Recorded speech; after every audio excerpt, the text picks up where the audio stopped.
Hi ವೀಕ್ಷಕರೇ, good morning. ಹೇಗಿದ್ದೀರಾ? Mahima YouTube ಚಾನಲ್ಗೆ ಸ್ವಾಗತ ಸುಸ್ವಾಗತ. ವೀಕ್ಷಕರೇ, ನನ್ನ ಚಾನಲನ್ನು ಸಬ್ಸ್ಕ್ರೈಬ್ ಮಾಡಿ, ನನ್ನ ವಿಡಿಯೋಗಳನ್ನು ನೋಡಿ ಲೈಕ್ ಮಾಡಿ, ನನ್ನ ವಿಡಿಯೋಗಳಿಗೆ ಕಮೆಂಟ್ ಮಾಡಿ. ವೀಕ್ಷಕರೇ ನೋಡಿ, ನಮ್ಮ ಮಳೆಗಾಲದಲ್ಲಿ ಹೂವಿನ ಗಿಡ ಏನೆಲ್ಲ ಆಗಿದೆ ನೋಡಿ. ಇದು ದಾಸವಾಳದ್ದು ಸ್ವಲ್ಪ ಒಳ್ಳೆಯದುಂಟು, ಮತ್ತೆಲ್ಲ ಹಾಳಾಗಿ ಹೋಗಿದೆ. ಒಳ್ಳೆಯದಿತ್ತು ಬೇಸಿಗೆ ಕಾಲದಲ್ಲಿ, ಎಷ್ಟು ಒಳ್ಳೆಯದಿತ್ತು. ಎಲ್ಲ ಈ ಮಳೆಗೆ ರೋಗ ಬಂದು ಹಾಳಾಗಿ ಹೋಗಿದೆ ನೋಡಿ. ಮಲ್ಲಿಗೆ ಗಿಡಗಳು ಹೇಗಿದ್ದ ಮಲ್ಲಿಗೆ ಗಿಡಗಳು ಹೇಗೆ ಆಗಿವೆ. ಅದರಲ್ಲಿ ಅಕೇಶದ ಒಂದು ಗಿಡ ಕೂಡ ಬೆಳೆದಿದೆ ನೋಡಿ. ಹಾಳಾಗಿ ಹೋಗಿದೆ ನನ್ನ ಮಲ್ಲಿಗೆ ಗಿಡಗಳು. ಇವತ್ತು ಸ್ವಲ್ಪ ಅದಕ್ಕೆ ಸುಫಲ ರಾಸಾಯನಿಕ ಗೊಬ್ಬರವನ್ನು ಹಾಕಿದ್ದೇನೆ, ನೀರು ಮಾಡಿ ಹಾಕಿದ್ದೇನೆ. ಇನ್ನು ಹಬ್ಬ ಎಲ್ಲ ಬಂತಲ್ಲ, ಸ್ವಲ್ಪ ತಲೆಗೆ ಮುಡಿಲಿಕ್ಕೆ ಆದರೂ ಹೂ ಬೇಕಲ್ಲ, ಅದಕ್ಕೆ ಸ್ವಲ್ಪ ಹಾಕಿದ್ದೇನೆ ರಾಸಾಯನಿಕ ಗೊಬ್ಬರ. ಒಂದು 10-15 ಹೂವು ಈಗ ಆಗ್ತದೆ, ಇನ್ನು ಜಾಸ್ತಿ ಆಗ್ಬೋದು ನೋಡಿ. ಇದೆಲ್ಲ ಮಳೆಗಾಲದಲ್ಲಿ ನಾವು ಕಟ್ ಮಾಡಿ, ಜುಲೈ ತಿಂಗಳಲ್ಲಿ ಕಟ್ ಮಾಡಿದ್ದು ನೋಡಿ. ಈಗ ಚಿಗುರು ಎಲ್ಲ ಬಂದಿದೆ ಅಷ್ಟೇ. ಇವತ್ತು ಸ್ವಲ್ಪ ಅದಕ್ಕೆ ಸುಫಲ ಹಾಕಿದೆ. ಸ್ವಲ್ಪ ಸ್ವಲ್ಪ ಮೇಲೆ ಬರ್ತದೆ, ಇನ್ನು ಹೂ ಎಲ್ಲ ಆಗ್ತದೆ. ಎಲ್ಲ ಕಟ್ ಮಾಡಿದ್ದು ನಾನು.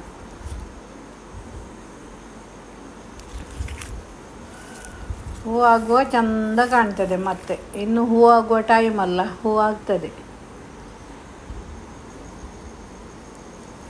ನೋಡಿ. ಇದರಲ್ಲಿ ಈ ಗುಲಾಬಿ ಗಿಡದಲ್ಲಿ ಒಂದು ಎಷ್ಟು ಹೂ ಆಗಿದೆ ನೋಡಿ. ಇದು ಚಿಟ್ಟೆ ಹೂ ಚೆಂದ ಉಂಟು, ಎಲ್ಲ ಕಡೆ ಉಂಟದು ನೋಡಿ. ಇದು ಗ್ಲಾಸು, ಅದು ಚೆಂದ ಉಂಟು ಈ ಗ್ಲಾಸು.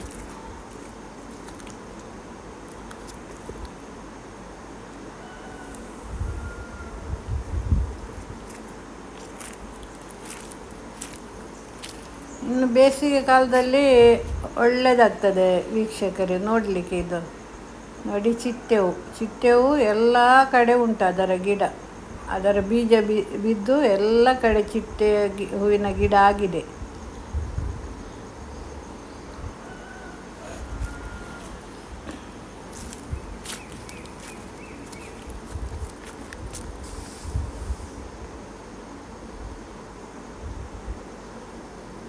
ಇದೊಂದು ಗ್ಲಾಸು ನನಗೆ ತುಂಬ ಚೆಂದ ಇಷ್ಟ, ಆ ಗ್ಲಾಸ್. ಅದಕ್ಕೆ ನಾನು ಅದನ್ನು 2-3 ಕಡೆ ನೆಟ್ಟಿದ್ದೇನೆ ನೋಡಿ. ಚಿಟ್ಟೆ ಹೂ ಇಲ್ಲೆಲ್ಲ ಬೆಳೆದಿದೆ ನೋಡಿ, ಬೀಜ ಬಿದ್ದು ಹೇಗೆ ಉಂಟು ನೋಡಿ ನನ್ನ ಮಲ್ಲಿಗೆ ಗಿಡ. ಕೆಂಪು ರೋಗ ಬಂದು ನೋಡಿ. ಇದು ಹೊಸ ಚಟ್ಟಿಯಲ್ಲಿ, ದೊಡ್ಡ ಚಟ್ಟಿಯಲ್ಲಿ ನೆಟ್ಟದ್ದು, ಅದಕ್ಕೆ ಕೂಡ ರೋಗ ಬಂದಿದೆ. ಮಳೆಗಾಲದಲ್ಲಿ ನಾನು ಅದಕ್ಕೆ ಏನು ಗೊಬ್ಬರ ಹಾಕಲಿಲ್ಲ, ಖಾಲಿ ಹಾಗೇ ಇತ್ತು. ಮಳೆಗಾಲದಲ್ಲೆಲ್ಲ ಹಾಕಿದರೆ ಜಾಸ್ತಿ ರೋಗ ಬರ್ತದೆ, ಸತ್ತೇ ಹೋಗ್ತದೆ ಮತ್ತೆ ನೋಡಿ. ಈಗ ಅದೊಂದು ಸೇವಂತಿಗೆ ಗಿಡ ನೋಡಿ, ಪುದೀನ ಸೊಪ್ಪು ಉಂಟು. ಇದು ಚಿಕ್ಕ ದಾಸವಾಳ, ಅದು ಪಿಂಕ್ ಕಲರ್. ಇದು ಕೂಡ ಗುಲಾಬಿ ಗಿಡ, ದೊಡ್ಡ ಗುಲಾಬಿ ಗಿಡ.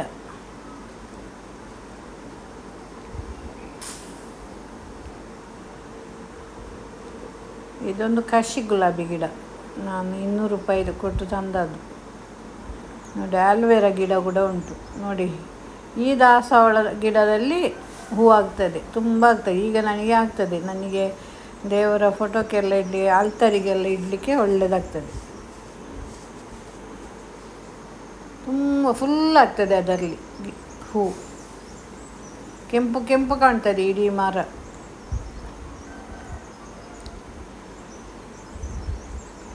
ಅದರ ಎಲೆ ಎಲ್ಲ ಬಿದ್ದಿದೆ, ಇಡೀ ಹೂವೇ ಕಾಣ್ತದೆ. ಇವತ್ತು ಬೆಳಿಗ್ಗೆ ತುಂಬ ಇತ್ತು ಹೂ. ನಾನು ದೇವರಿಗೆ ತೆಗೆದಿಟ್ಟೆ, ಆಗ ನಾನು ವಿಡಿಯೋ ಮಾಡಲಿಲ್ಲ ನೋಡಿ. ಇದೊಂದು ಕಿಸ್ಕರ ಹೂ, ಚೆಂದದು ಗುಲಾಬಿಯಾಗಿ ಉಂಟು. ಅದಕ್ಕೆ ಕೂಡ ರೋಗ ಬಂದಿದೆ ನೋಡಿ. ಎಲೆ ಎಲ್ಲ ಕೆಂಪಾಗಿದೆ. ಇನ್ನು ಒಳ್ಳೆಯದಾಗ್ತದೆ. ಇದೊಂದು ದಾಸವಾಳ ನನಗೆ ಖುಷಿ ಆಯ್ತು. ಯಾಕಂದರೆ ಇದು ಯಾವಾಗಲೂ ಇದರಲ್ಲಿ ಹೂವಾಗ್ತದೆ. ಅದಕ್ಕೆ ನಾನು ಅಲ್ಲಿ ತೋಟದ ಬದಿಯಲ್ಲಿ ನೆಟ್ಟದ್ದು ಇದನ್ನು. ಇಲ್ಲಿ ಎದುರುಗಡೆ ಎಲ್ಲ ಅದನ್ನು ಕಟ್ ಮಾಡುವ, ಇಲ್ಲದ್ರೆ ದೊಡ್ಡ ಕಾಡಿನಾಗೆ ಬೆಳೀತದಲ್ಲ, ಅದಕ್ಕೆ ನಾನು ತೋಟದ ಬದಿಯಲ್ಲಿ ನೆಟ್ಟದ್ದು ಅದನ್ನು. ತುಂಬ ಹೂವಾಗ್ತದೆ. Thank you.